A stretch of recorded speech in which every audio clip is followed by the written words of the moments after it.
কি করলে তুমি? আমার সাথে আছে না আমার মেসের সবাই তোমার নিয়ে আমার খুব মজা করতো। আমার কইতো ভাই বিয়ে করলে ভাবির মতো ভাই বিয়ে করুক। তার কাছে আমার ছোট করে না, তোমার আল্লাহ দোয়াই লাগে। তারা তোমার খুব ভালো জানে। চলো তোমরা সংসারটা করি, চলো।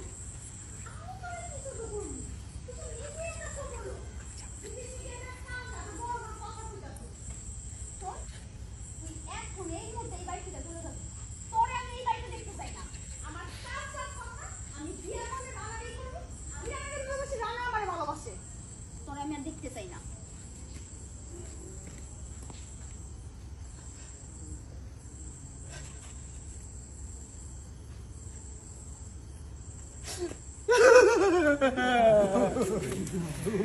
কি করলে তুমি?